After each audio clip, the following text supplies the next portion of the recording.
So I would say that passion definitely pushed me into blogging. How many of you are passionate about blogging? Are you blogging because you're passionate about it or because you've seen people make money and you think, I can get a free platform on Instagram or on www and start writing about people and make Google AdSense money and make direct ads? And is there anyone who's moved by passion to be a blogger or just, are you passionate about it? Like, you're very passionate. What are you passionate about? Like, what is it about it that you're passionate about? Eh? You like to talk about other people? No? Anybody want to answer me? Yeah. And people come to your blog? Yes. Oh yeah, nice. That's a niche. That's a really nice. That's nice. Yeah. All right, for me, growing up, I wanted to be a journalist. That was my dream. I wanted to be a journalist since I was like 9 years old. I used to look up to all those newscasters, people who read news, people who go to the field and ask questions. As a young girl, that was what I wanted to do. I didn't want to be a doctor or a lawyer. I wanted to be a journalist. And then so when I was applying to study in school, I applied for mass communication, but they didn't give it to me because of my cut-off marks, so they gave me English. And so I studied English, and then I forgot the dream of being a journalist. Then in 2006, well, no, let me go back. When I was like a 19, 20-year-old girl, I tried to go into the TV business. I went to a very big TV channel at the time. They're no longer functioning now. I went there. I wanted to be a TV presenter. I wanted to be a content producer. I wanted to, TV producer, whatever. I wanted to be in the TV industry, and I knew that I was very creative. I'm a very creative person, by the way. I knew I was very creative. I knew I had it in me, but I wanted that platform. And I was in school, so they didn't really take me seriously. So I never got that gig. So I moved on to, because I was a model. I had my own modeling agency, and then I just focused on my modeling, fashion, business. When I left university in 2004, I started my own modeling agency, and then I started doing events. I was a big hustler, really big hustler. I was doing all kinds of things to make ends meet. And then in 2006, there was some kind of story, because I was a little popular as a blogger, not a blogger, as a model and model agent in Nigeria. And so in 2006, there was some little controversy that involved me. And someone wrote about it. One of those earlier bloggers wrote about it, and then somebody sent me a link from the UK. I'd never heard about a blog. I didn't know of its existence up until then. And somebody sent me a link to a story, said, Linda, look at what they wrote about you. And I opened it, and I was like, it wasn't like gossip. It was just a picture of me and something they wrote. I was like, really?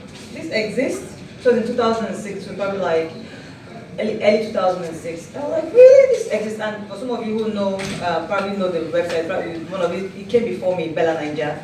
You guys know Bella. So they sent me the link to Bella Ninja's story, and I was like, and then I read the comments, I had about 30 comments, and they were talking about me. I was like, they're talking about me? I just enjoyed the whole thing. So I started going to her blog, but she wasn't like a gossip blogger. She was a lifestyle blogger, weddings. She wasn't into controversy at all. And so I continued to go there daily. Then I discovered Perez Hilton. And then, of course, Perez Hilton at that time was the king of trolls. He started trolling. Like, what you see on Instagram now, Perez Hilton had started it long ago. And I used to read, celebrities dreaded him. But as long as they're not talking about you, you understand they're not talking about you, you're enjoying about people have been laughing until the table is turned and talking about it, then you're not finding it funny. So I discovered Perez Hilton, and so I was reading Perez Hilton, I loved it. And then every time I would open Bella Ninja or Perez Hilton, I used to wish I was the owners of this blog. And then what I said to myself, why can't I open my own too? Like, what's the big deal? And so in November, exactly this month, 13 years ago, I created my own blog. And I remember I wrote, "This is me." That's the title of the first thing I ever wrote. "This is me, Linda Ikeji." And I used that first post to really introduce myself to my readers. Obviously, nobody read it. so what I decided to do on my own was to go and start commenting on all those other blogs so people can come on mine. And I say, "Hi, this is Linda. You guys come out in a blog or whatever." And at the time, what was very common was personal blogs, not like where you have entertainment blogs and political blogs now. We have very personal blogs where people are talking about themselves, what was going on in their lives, what was going on in their homes, their children, their workplace, and all of that. And so it was like a very small community of people who knew each other. So if I write something, all the bloggers that they will come and drop comments on my own. Then when they write, I'll go and drop comments. So we just, they have readers, we're just us. Eventually, of course, more and more people started to discover blogging, and most of our readers were really from American from the diaspora, in America, London, Canada. They were already exposed to internet, so the internet at the time. But Nigerians took them a while to catch up. So this was 2006. Then 2007, it was like almost a year after I started blogging. There was a controversy in Nigeria about someone who married someone who married an older person. And I remember me and my sister were talking about it. All the tabloids carried it. And me and my sister were arguing over it. And I thought, for some reason, I don't know what pushed me. And I decided to put it on my blog. Before that, I had never written about anybody. It was always about me and putting up my pictures and whatever. So I started to ask my readers what they think about the issue. And so I took the story from a magazine and put it on my blog. I said, well, this is what happened. What do you guys think? I used to get like 7 comments that used to make me feel happy. I used to get like 10, 15 comments. Whenever I get up to 20, I'll go mad. By the time I put this story up, it got over 100 comments. And then people were responding to each other. It had never happened on my blog before. Like, if I share an opinion about something, somebody will come and counter me and tell me, shut up, I mean, not me, a commenter will write an opinion, what they think. Somebody else will come under the commenter's opinion and say, shut up. So they were now going back and forth and insulting each other. And I was like, really? What's going on? And I realized that I wasn't really blogging the right stuff. And so I did it again. I got another story, put it on my blog. This one got a lot of comments.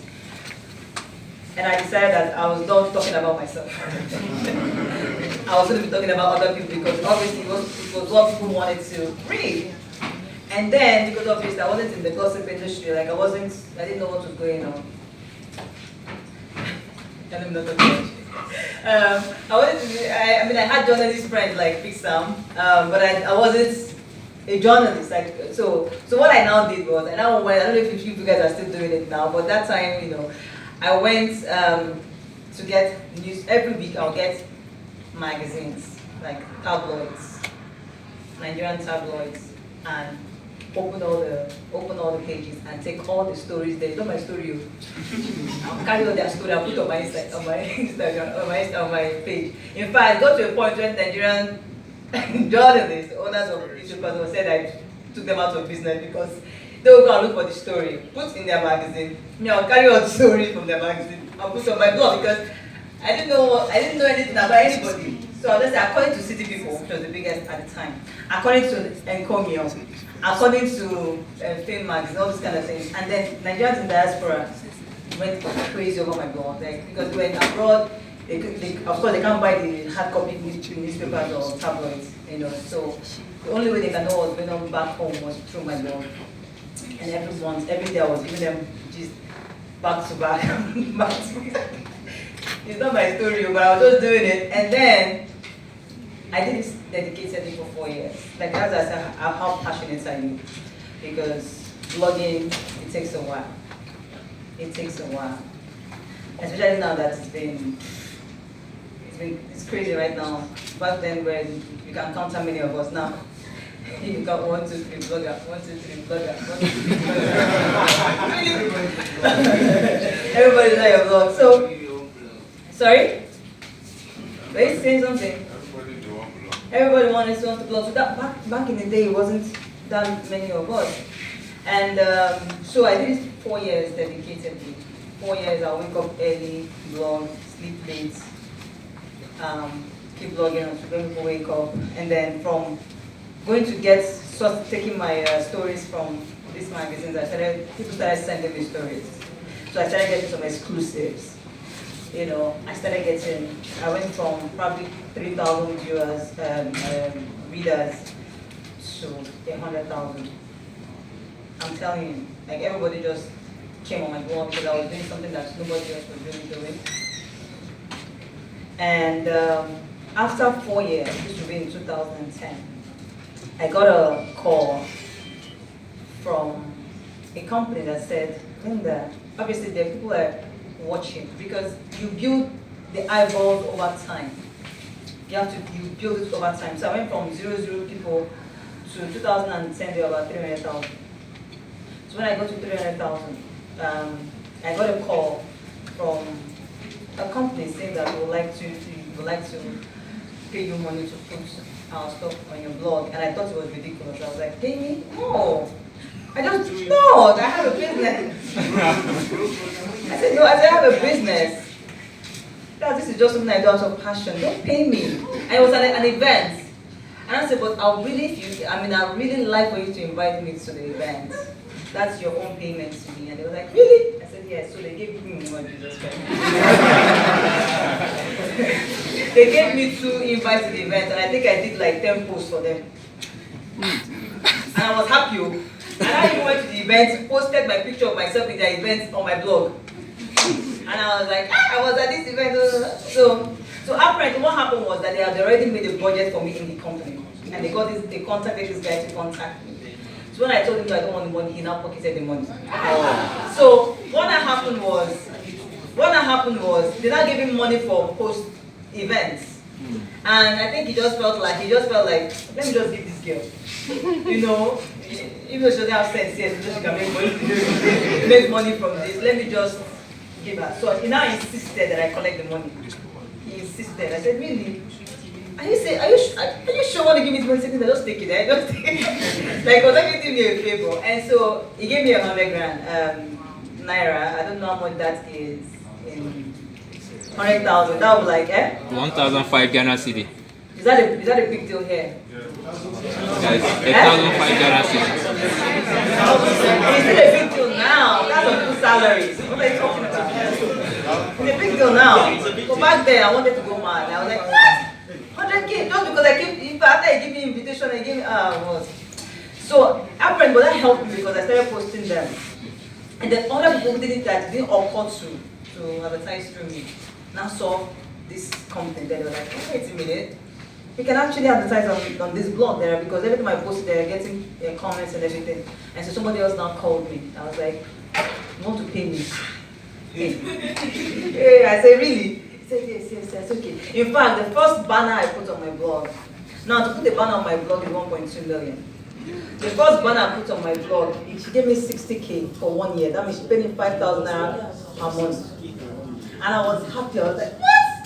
You want to give me 60K? She paid me 60K and she's been for now in the month is 1.2 million naira. I don't know how much that is here. But back then, I'm talking about 9 years ago, I collected 60K for 1 year. And so she paid me 5,000 naira. 17,000 And I was very happy to get it. And so from there, so one guy came to my house, my office then, and he said, you know, Belanaja has Ansar reporters, they have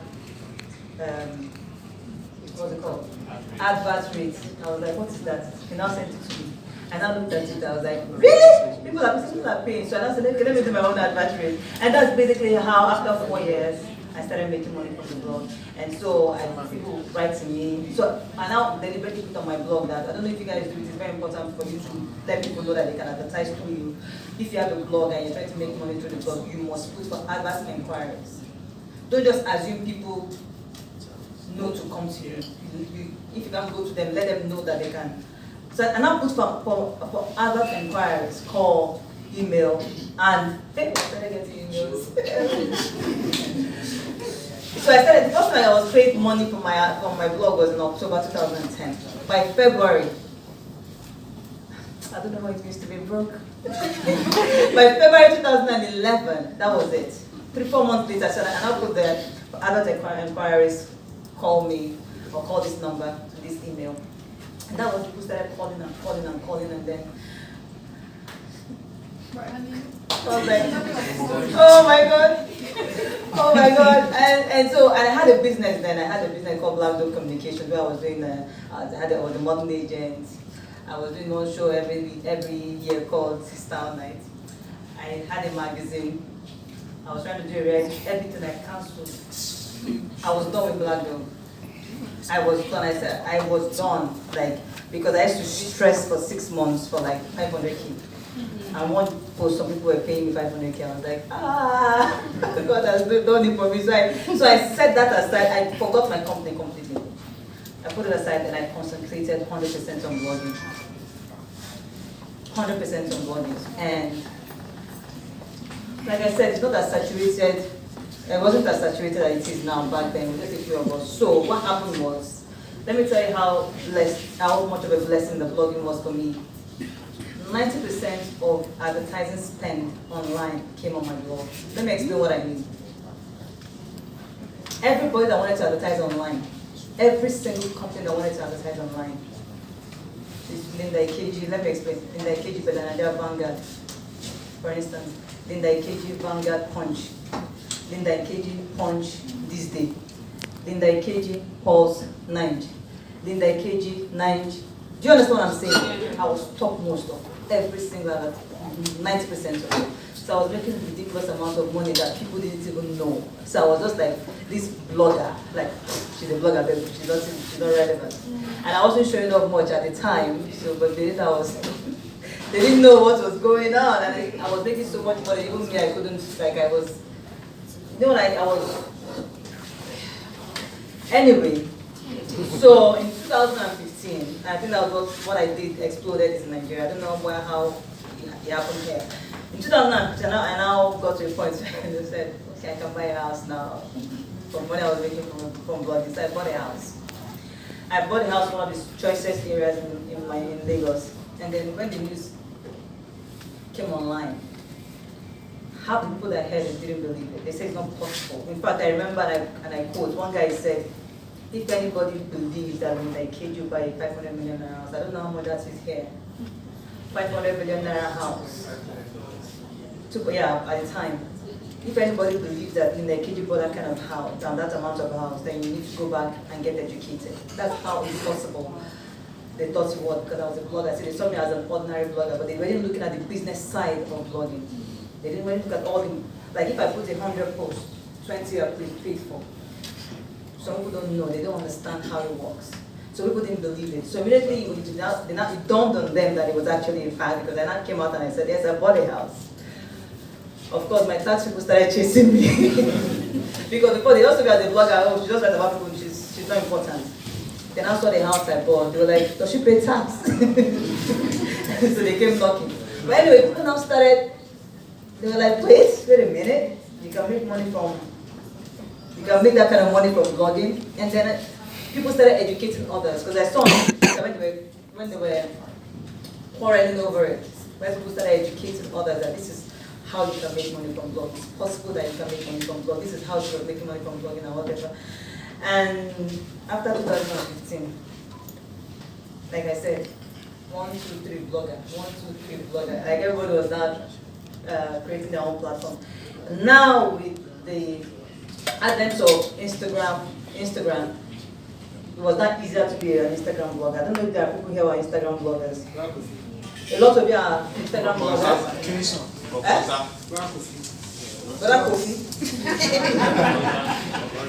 Because everybody's on Instagram now, so people just use their pages to write about anything and hope that they make money. But I still think that regular www is a better space to have, because it's your own space, you can control it. Instagram can take you down, somebody can over report you, and your blog will be wiped out. They wiped my own out with 600,000 followers. I wrote to them, I said, you know who I am? Are you alright? He said, don't care who you are. You violated our policy, get out. We have to start all over again. But with our website, nobody can take us down. They tried this when I was on Blogger, but now we're on our own website. And then you can make extra money, you can make money from AdSense. And I heard that people from Google have already spoken to you on how you can make money. But that's my own journey. That's with clients, collecting money. I didn't have any staff. In 2013, and it was too much. I couldn't do it anymore. So I got someone to start working with one person. By 2015, I now had more hands working on the blog. But now I still, despite how successful I've become in blogging, I still have I'm still part of my blog. I blog, I write about people, write about things, still deal with clients, and that's basically the story of my life in terms of blogging. If you have any specific questions you want to ask me, I think I'm an expert. I think I can answer it. So. Anyone have any questions? Now we're quiet.